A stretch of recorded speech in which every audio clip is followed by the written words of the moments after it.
E aí galera, tudo bem? Meu nome é Vandevaldo Caetano. O meu é Alessandra Oliveira. Você sabia que para enxergar não é preciso ver? Então, esse é o nome do nosso canal. Para enxergar não é preciso ver. Se inscreva e dê um like. Ative o sininho para receber todas as notificações. Assim você terá acesso a todo o conteúdo inerente à pessoa com deficiência visual. Para mostrar à sociedade que Para enxergar não é preciso ver.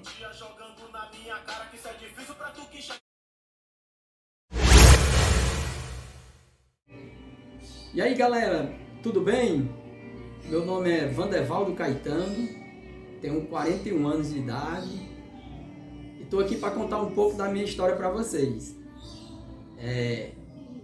Eu perdi minha visão aos 31 anos, eu fui vítima da violência urbana, eu sofri um atentado, onde eu levei 3 tiros na cabeça e tenho 3 projéteis alojados na minha face. Em consequência dessa agressão, eu perdi a minha visão total, não tenho nem percepção de luz, certo? E, como eu costumo falar, não foi só a perda da visão, né? Junto com a perda da visão, veio outras perdas, né? Como, por exemplo, eu posso citar aqui para vocês, a perda da autoestima, perdi a vontade de viver, e aí, enfim, teve outras perdas, né?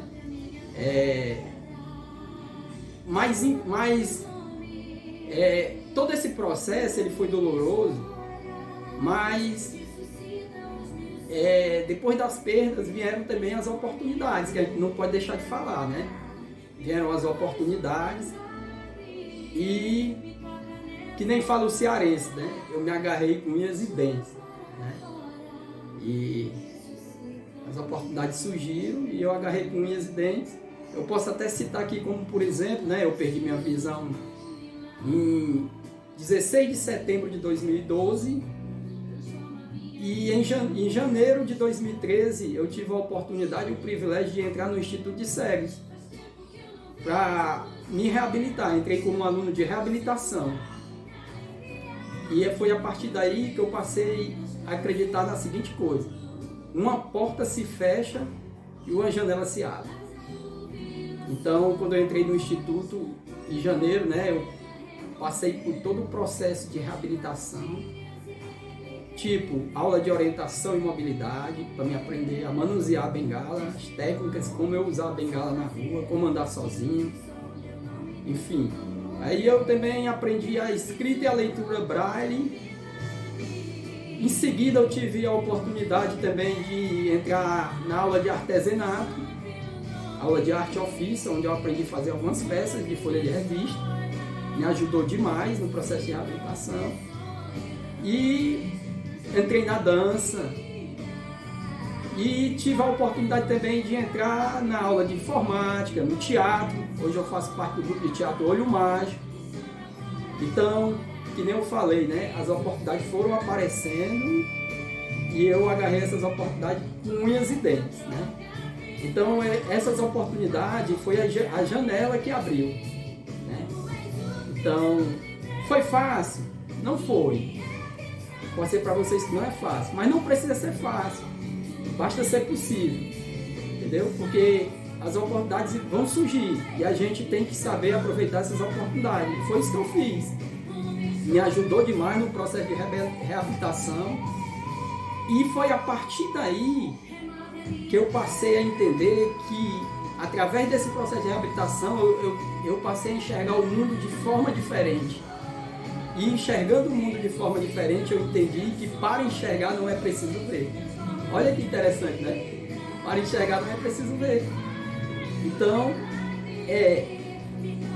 quero deixar bem claro também que todo esse processo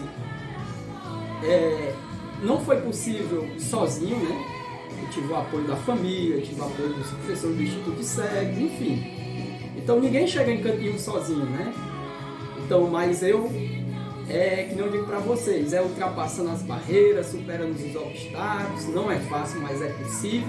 A gente só precisa acreditar que nós somos capazes, entendeu? E você que está aí em casa, que acha que não tem mais jeito, que acha que está perdido para você, tire isso da sua cabeça. É possível, é possível. É difícil, mas é possível. Não precisa ser fácil, basta ser possível. Vá à luta que você consegue. E foi assim que eu fiz. Foi assim que eu fiz. Hoje eu vivo uma vida bacana, bem ativa, participo, sou massoterapeuta também e participo das atividades. Hoje eu sou aluno, que nem eu falei, do grupo de teatro Olho Mágico. A gente participa de peças de teatro que a gente já montou. Muito bacana. Então as oportunidades vão surgindo e a gente tem que abraçar essas oportunidades para o nosso próprio bem. Essa é a minha história.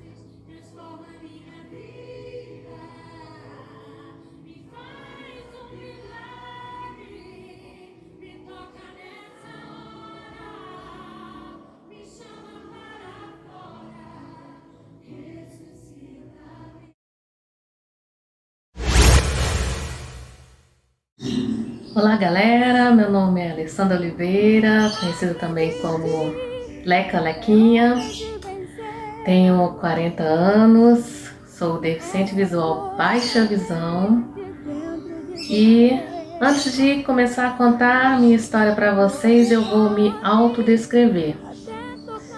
Os meus amigos que também são deficientes visuais. Eu sou morena, tenho cabelo preto, está liso na altura dos seios, sou de óculos escuros, batom vermelho e blusa vermelha. Tenho mais ou menos 1,64 m e 63 quilos. Então, com mais ou menos 6, 7 anos de idade, eu comecei a perder a visão. Eu dizia para minha mãe que à noite eu não estava enxergando muito bem. Ela achava que eu estava brincando, que eu tinha medo do escuro, mas mesmo assim me levou ao oftalmologista e eles disseram que eu tinha miopia. E a minha infância foi um pouquinho difícil, porque quando chegava a noite, né, as crianças me chamavam em casa para poder brincar, e eu ia brincar, ficava ali na rua, mas quando era para brincar de bola, eu não enxergava a bola e eu dizia que já estava cansada, que eu não queria brincar mais. E não dizia para eles, né? Tinha vergonha de dizer que eu não estava enxergando. E aos 13 anos de idade, eu fui para o parque de Bitpoca com os meus pais. É um parque florestal que tem em Juiz de Fora, Minas Gerais, onde eu nasci e fui criada. E lá, no meio do caminho, caiu a noite. E aí foi então que os meus pais perceberam que eu realmente não enxergava à noite. E aí resolveram me levar no oftalmologista, um retinólogo. Foi aonde ele me diagnosticou com retinose pigmentar e disse que eu só tinha 50% da visão e que aos 15 anos de idade eu ficaria completamente cega. Foi um baque muito grande, eu fiquei muito triste, os meus pais também, né? A gente não esperava esse diagnóstico, mas enfim, a vida continuou, né? Eu continuei estudando, eu precisei estudar à noite e quando dava aqueles apagões, né? Apagava geral as luzes, eu tinha que correr para perto das minhas amigas, pedir elas para não irem embora porque eu tinha medo do escuro. Eu dizia que eu tinha medo do escuro. Era muito difícil para mim. Eu chegava em casa, eu orava toda noite porque como eu não me aceitava, não aceitava deficiência, não aceitava que eu ia ficar cega, então eu não dizia para ninguém. Aí sempre aconteciam umas coisinhas assim, uns imprevistos nas ruas, às vezes eu tropeçava, às vezes eu dava de cara com um poste, um latão de lixo, e era muito difícil para mim. Eu chegava toda noite em casa depois da escola, ajoelhava diante da cama no meu quarto, né?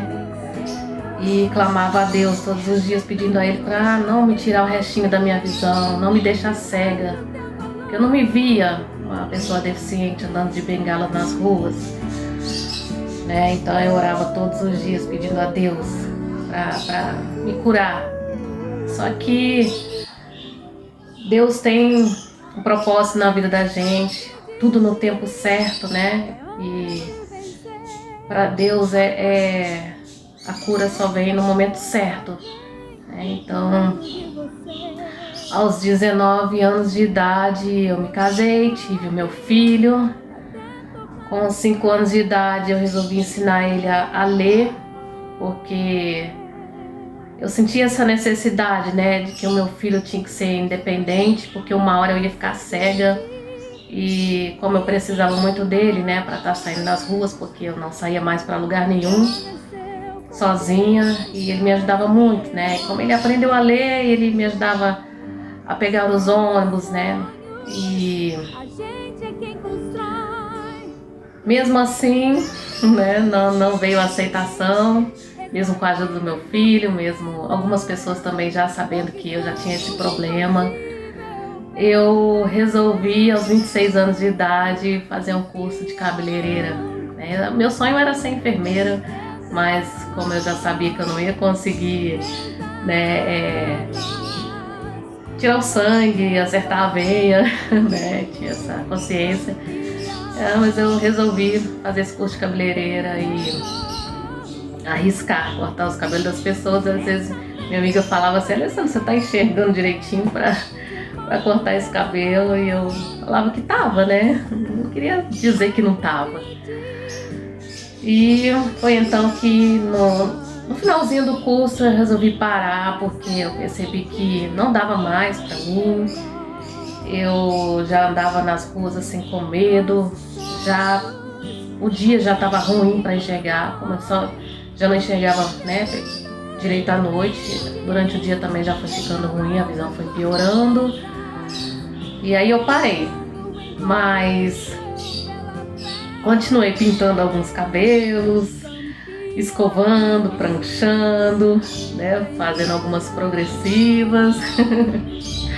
E no fim dava tudo certo, ficava só o luxo. E os anos foram passando, a tristeza foi aumentando, né? A minha fortaleza era e é o meu filho até hoje. Por ele, né, eu fui forte, não deixei a depressão tomar conta de mim, mas a tristeza era profunda. E foi então que um dia meu filho descobriu que os celulares eles vinham com um leitor de tela chamado Talkback. É aí que eu comecei a entrar nas redes sociais, conheci grupos de pessoas com retinose pigmentar, e eu vi que a vida após a cegueira ela não parava por aí. Mas mesmo assim eu ainda não me aceitava. Fui para a Associação dos Cegos, fiz orientação à mobilidade, mas a bengala estava sempre na bolsa, porque eu achava que bengala era para quem era cego. Eu ainda não era totalmente cega, né? E ainda tinha o resíduo que me permitia, né, fazer algumas coisas, mas era mesmo a falta de aceitação, né? Porque se eu tivesse aceitado antes, né, a bengala já ia fazer parte da minha vida há muito tempo. Foi então que em 2018 eu resolvi vir para Fortaleza, ouvi falar do Instituto de Cegos de Fortaleza, a SAC, Sociedade de Assistência aos Cegos. E foi lá que eu comecei a me reabilitar, que eu comecei a aceitar a minha deficiência. Eu fui muito bem acolhida, muito bem recebida pela coordenação, pela assistente social, pelos professores. Eu comecei a fazer a música, né, aula de música. Tive o prazer de gravar uma música ao lado de Fran Macieira e Oslaí Santos. Era um tecnobrega, mais ou menos assim. Na luta pela vida, sou forte, alegre e criativa. E entrei no grupo de teatro Olho Mágico, é um sonho para mim, entrar no grupo de teatro, me tornar atriz. Depois eu fui convidada para participar do programa Ponto Cego na TV Assembleia, onde eu sou uma das repórteres. Eu também fiz o curso de massoterapia, informática, né? E realizei um sonho, que era ser noiva do São João. Toda criança, né, sonha ser noiva do São João, dançar quadrilha, ser a noiva. E realizei esse sonho. Também lá eu conheci o Vandevaldo, que foi a minha força também. Me ajudou muito, me ajudou na minha aceitação, né, na minha superação. Um exemplo, ele é um exemplo para mim. Eu admiro muito ele. E né, hoje em dia, né, o meu dia a dia hoje é segunda, quarta e sexta, vou para o teatro. A gente terminou aí o semestre com a peça O Ônibus. Vamos retomar a peça O Paletó, né, que é onde eu sou uma das protagonistas. Uma peça muito engraçada, maravilhosa essa peça. E às terças-feiras, provavelmente a gente vai iniciar uma turma ensinando aí as pessoas lá no Instituto que ainda não dominam o talkback, né, que é o leitor de tela, ainda não dominam o celular. A gente está lá também como voluntário para ajudar. E aos sábados e domingo, né, a gente tira um tempinho aí para estar cuidando da casa. Adoro fazer meus bolos, eu cozinho, sim, só luxo. E faço as minhas sobremesas, adoro comer um docinho, né? Mas também de segunda a sexta a gente tá ali ativo na academia. E é isso, galera. Contei um pouquinho aí, né, resumidamente, um pouquinho da minha história. Quem quiser fazer perguntas, deixa lá nos comentários. Sugestões também de conteúdo a gente vai trazer aqui para vocês. É só deixar lá as sugestões. E eu só tenho a agradecer a Deus, primeiramente a Deus, né? Aos meus pais que me deram a vida, ao meu filho maravilhoso, que hoje tem 20 anos de idade, que é a minha fortaleza, é o meu tudo. E só tenho a agradecer muito por ter chegado até aqui hoje. Eu me considero assim uma fênix, né? Ressurgindo das cinzas, enfrentando barreiras e superando os obstáculos. E é isso aí, galera. Se inscreva aí no nosso canal, ative o sininho, dê o like, porque para enxergar não é preciso ver.